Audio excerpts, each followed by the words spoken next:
La literatura es un pasaje hacia un universo inédito, desconocido. Un cuento, un relato, una colección de palabras pueden despertar sensaciones insólitas. ¿Quiénes hacen estas construcciones que tienen el poder de desatar tus fantasías? ¿Cómo las hacen? ¿Cómo se escuchan? Aquí encontrarás esos fragmentos que estremecen y la historia de sus narradores para explicártelo. Esto es Cuentos al Oído. Mi nombre es Patricia Slukic. Bienvenidos y bienvenidas a Casa Montenegro Podcast.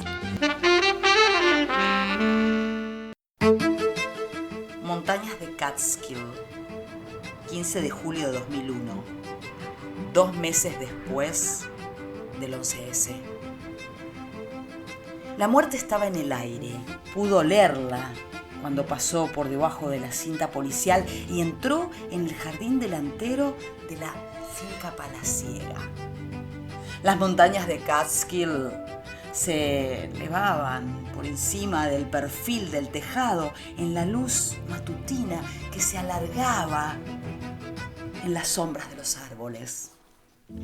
La brisa bajaba de las estribaciones de las montañas, trayendo un olor a putrefacción que le provocó un movimiento involuntario en el labio superior cuando el hedor le llegó a la nariz. El olor a muerte lo entusiasmaba. Quería creer que era porque se trataba de su primer caso como flamante detective de homicidios y no por alguna perversa obsesión que nunca había sabido que tenía. Un agente de policía lo guió por el jardín a la parte posterior de la finca. Allí se encontró con la fuente del hedor. La víctima colgaba, desnuda, del balcón del primer piso, con los pies suspendidos a la altura de los ojos y la cuerda blanca alrededor del cuello que hacía que su cabeza pareciera como una paleta a la que se le había roto el palito. El detective levantó la mirada hacia el balcón. La cuerda colgaba por encima de la reja, tensa por el peso del cuerpo, y desaparecía por los ventanales que daban a lo que supuso que sería la habitación. El detective concluyó que la víctima seguramente había estado girando durante gran parte de la noche y desafortunadamente había quedado mirando hacia la casa. Desafortunadamente porque lo primero que el detective vio mientras caminaba por el césped del jardín fue el trasero desnudo del hombre. Cuando se acercó al cadáver, vio los moretones en el glúteo y en el muslo derecho. Las marcas violáceas contrastaban con la lividez del cuerpo. El detective sacó un par de guantes de látex del bolsillo de la chaqueta y se los puso. El cadáver estaba tan hinchado que parecía a punto de reventar. Las extremidades parecían llenas como con masa. La víctima tenía las manos atadas detrás de la espalda con una cuerda, lo que impedía que los brazos rígidos e hinchados colgaran a los lados del torso. Si cortaban esa cuerda, el sujeto se desplegaría como un espantapájaros. Le hizo una señal al fotógrafo forense que esperaba en la periferia del jardín. ¡Adelante! Sí, señor, respondió el fotógrafo.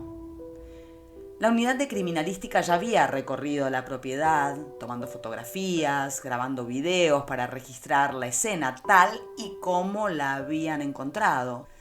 Ahora lo harían por segunda vez después de que el detective hubiera hecho su recorrida inicial.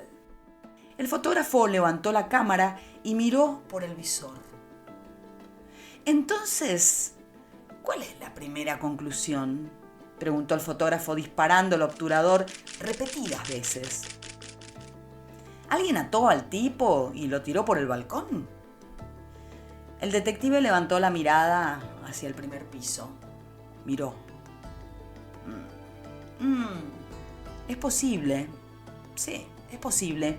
O tal vez él mismo se ató la cuerda al cuello y saltó. El fotógrafo se detuvo y apartó lentamente la cara de la cámara. «Sucede más a menudo de lo que creerías», dijo el detective. «De ese modo, si se arrepienten, no pueden. Si se arrepienten, no pueden salvarse a sí mismos». El detective señaló la cara del muerto. «Tómale unas fotos a la mordaza que tiene en la boca». El fotógrafo entornó los ojos mirando mientras rodeaba el cadáver para mirar adentro de la boca de la víctima. ¿Eso es una mordaza de bola? ¿Como las que se usan en los juegos sadomasoquistas?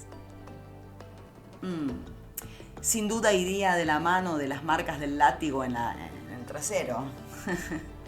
Subiré al primer piso para ver qué es lo que mantiene a este sujeto en su sitio. Además de cubrirse las manos con guantes, el detective se calzó cubrezapatos desechables para entrar en la habitación. Las puertas dobles de cristal que daban al balcón se abrían hacia adentro, permitiendo que la brisa, con el olor a la muerte, entrara en la habitación. El penetrante hedor era menos notorio allí, un piso más arriba de donde el muerto colgaba en el aire matinal. El detective se paró en el umbral y recorrió la habitación toda con la mirada. Era la suite principal, sin duda alguna, era la suite principal. El techo abovedado tenía una altura de unos 6 metros. En el centro de la habitación había una cama de matrimonio extra grande, con dosel. A cada lado, una mesa de noche. Contra la pared vio una cómoda cuyo espejo reflejaba su imagen. La cuerda subía por encima de la reja del balcón, entraba por las puertas dobles y seguía a la altura de la cintura por la habitación hasta desaparecer adentro del vestidor. Entró en la habitación y siguió la cuerda. El vestidor no tenía puerta, la abertura era un arco. Cuando se acercó, vio un espacio ordenado en el que las prendas colgaban de perchas todas idénticas.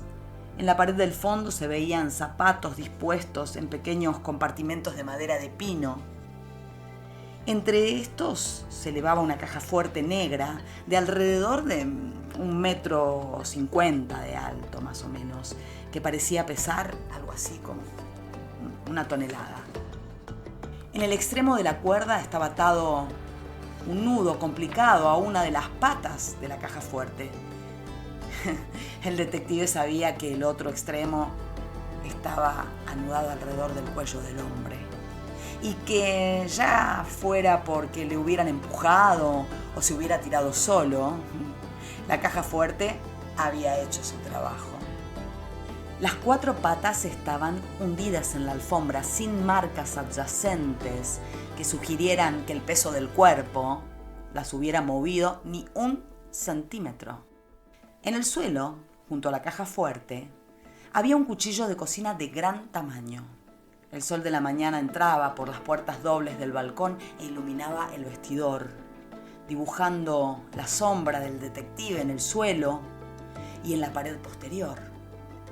Sacó una linterna de bolsillo e iluminó las pequeñas fibras que estaban junto al cuchillo sobre la alfombra. En cuclillas las examinó a la luz de la linterna. Parecían ser hebras de nylon de cuando habían cortado la cuerda. Sobre la alfombra había un pequeño charco de sangre. Unas gotas habían caído sobre el mango del cuchillo. Colocó un cono de señalización amarillo sobre la sangre y las fibras para indicar que se trataba de pruebas y otro junto al cuchillo. Al salir del vestidor, vio una copa de vino casi vacía sobre la mesa de noche.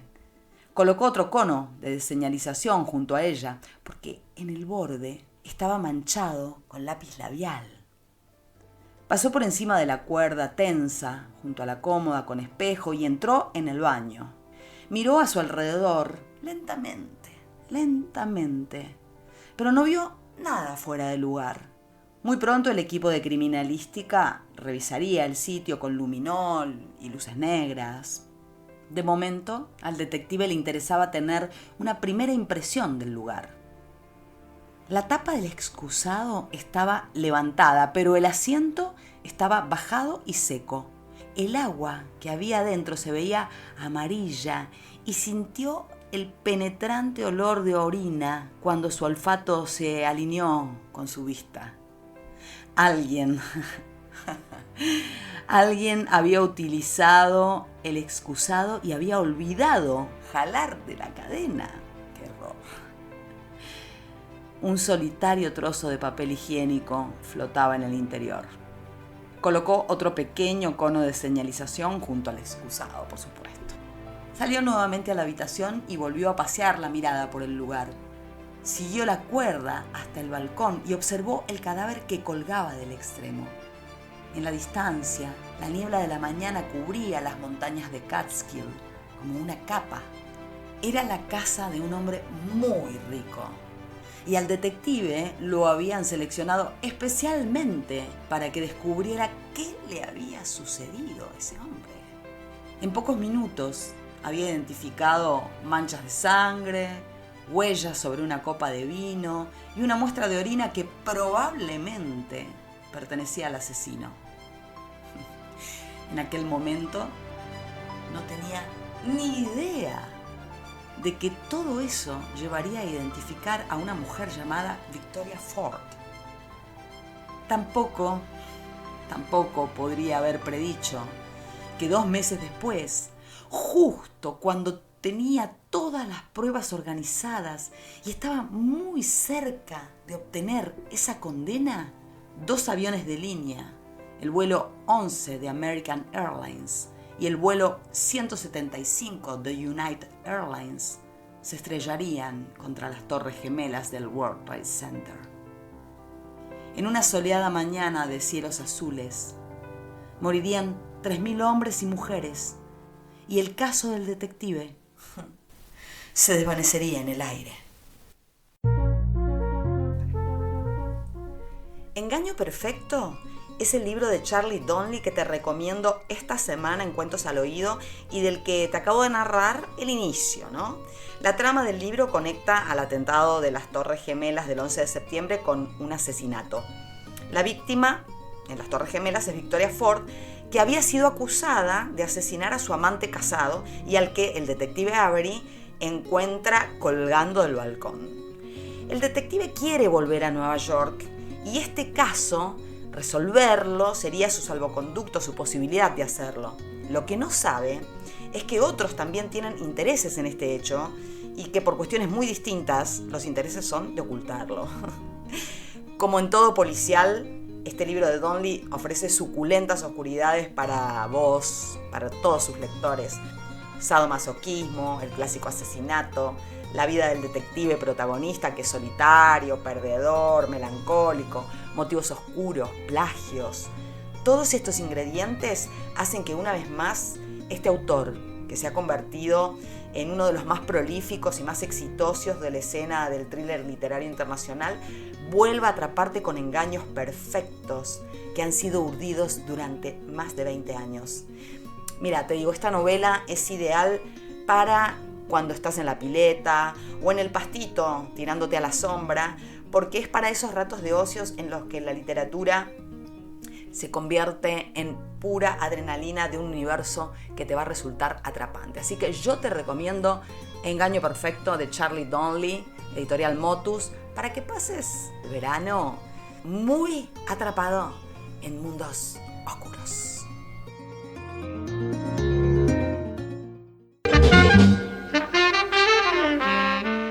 Mi nombre es Patricia Slukic y esto fue Cuentos al Oído.